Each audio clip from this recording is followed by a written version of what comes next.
And just when you thought that the Elimination Chamber could not get any better, the turn of the century, the turn that will have fans talking for decades.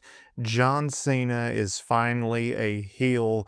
The main event, something in which I did not anticipate, absolutely banged. It was a fantastic close to this show. WWE Elimination Chamber 2025. Let's break down this final segment. Let's start it off strong, y'all, because this was insanity. Insanity.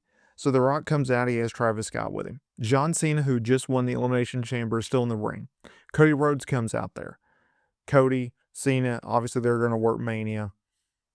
And then The Rock says either the American Nightmare will live forever tonight or it will die again. And Cody said, you can't have my soul. You can't have my mind because the fans have it. The ring has it. And Cena hugged him and The Rock did the throat slash and Cena had a change on his face, kicked him in the nuts, kicked Cody Rhodes square in the balls, and then proceeded to put one of the most vicious beatdowns that you will see on WWE television. Hit him with a watch, choked him with a tie, the whole 9 yards. Absolutely outstanding. This is amazing. This is amazing for the John Cena heel turn. This is amazing for storytelling. This is insanity. Because WWE was going to turn John Cena heel in 2012. And they opted not to. And now, in 2025, the last year of John Cena's full-time WWE tenure, he's going to be a heel. And it's absolutely amazing.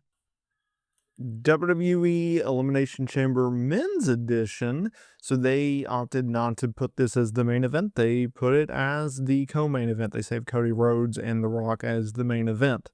It was John Cena winning this match. It was the only call to do it. It was John Cena, CM Punk, Drew McIntyre, Logan Paul, Damian Priest, and Seth Rollins. Punk was the last to enter into the chamber, and here is how things broke down. Okay, so Punk, he eliminated Logan Paul with a GTS. Okay, and there were other moments in which we eventually got down to the final three. Punk, Rollins, Cena. Okay, at first it was Punk and Cena. They double teamed Rollins. Punk and Cena had a mix back and forth going at it. That was fun. Brought up old memories and such. Then it was Cena and Punk hitting their finishers to Seth to eliminate him. And then as Seth was leaving the ring, he hit a curb stomp to Punk. Cena then grabbed Punk, dragged him into the ring, locked in the STF, and it was Punk who passed out. After the match, Cody Rhodes, John Cena, they had a big old confrontation, mixed it up in the ring verbally. Of course, we didn't hear anything, but it was very interesting. This match should have headlined this show, but it's the Rock effect, right? So that's just how it is. That's how it goes, and we'll move on with it. But this was an excellent match. If the event had stopped right here, it would have been a great one. But in the end, The Rock had to get his. He had a main event. Let's break this down. WWE Elimination Chamber 2025 was a show that was newsworthy, from Jade Cargill's reign return, The Rock appearance, Cody Rhodes' answer to the Great One, the final boss, or the men's Elimination Chamber match. As always, I want to get straight into the meat and potatoes, and that is where we kick things off, because it was the opening match, because we had a grand return at this show.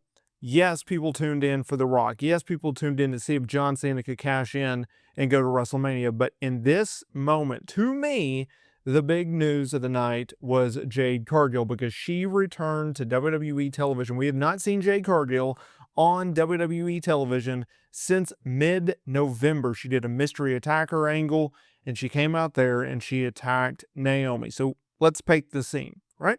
It was Liv Morgan, it was Naomi, they started things off. But before they could go at it, it was Jade Cargill who walked out to the ring, and Liv Morgan sold this with perfection. She sold it. She thought Jade was coming after her, but in fact, it was Jade Cargill, all in black, going after Naomi. And Bianca Belair sold this so well. She was crying, yelling, pleading with Jade not to attack her good friend, her once tag team partner. And Jade Cargill attacked her. She tossed her into the fence. She absolutely annihilated this woman and laid her out for good. That is what we have been expecting. That is exactly what had played out. Jade Cargill and Naomi, I assume they're going to lock horns at WrestleMania, and that is going to be a pretty fun build-up, a pretty fun feud. Jade looked absolutely magnificent, peak shape, top-tier shape. She's ready to go, and I'm so grateful. I'm so happy to see Jade Cargill back on WWE television. Now, let's get back into the Women's Elimination Chamber match because Naomi was stretchered out of the arena and we had 5 competitors left. We're talking Alexa Bliss, Liv Morgan, Bianca Belair, Bayley, Naomi, and Roxanne Perez. Excuse me, Naomi was taken out, so you get the gist. So it was Morgan, Bliss, Belair, Bayley, and Roxanne Perez. Here is how the elimination went down. Okay? So it was Morgan eliminated Bayley with her finisher. Then it was Bliss getting eliminated because Morgan rolled her up. And then the final 2 was Bianca and it was Morgan. And they had a really good, fun, back and forth, mix it up type of performance as the final 2. And it was Bianca Belair. Awesome finish here because it was Bianca. She countered the Morgan's finisher, went for the KOD. Morgan hit her with a code breaker. Morgan went back for her finisher. Bianca Belair avoided it and hit the KOD for the win. So Bianca Belair goes on to WrestleMania and will challenge Rhea Ripley. Up next was a tag team match. It was Trish Stratus coming back and teaming up with Women's Champion Tiffany Stratton against Nia Jax and Candice LeRae.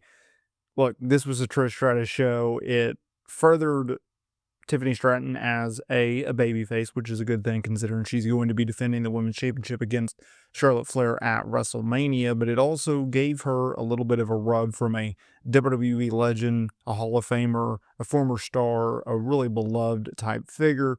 So I think it was a smart move. It was a nothing match. It was very predictable. But it was a classic babyface versus heel dynamic type match. They did what they did. Nothing to write home about. As of this recording, we don't know what's next for Trish. We don't know if she's coming back and going to do another match. We don't know her status for WrestleMania. There's a lot of unknowns with Trish right now. And maybe coming up on SmackDown, we'll get an answer.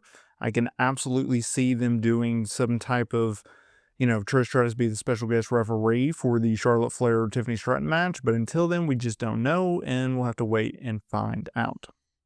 Kevin Owens, Sami Zayn, unsanctioned. You knew it was going to be brutal. You knew it was going to be violent.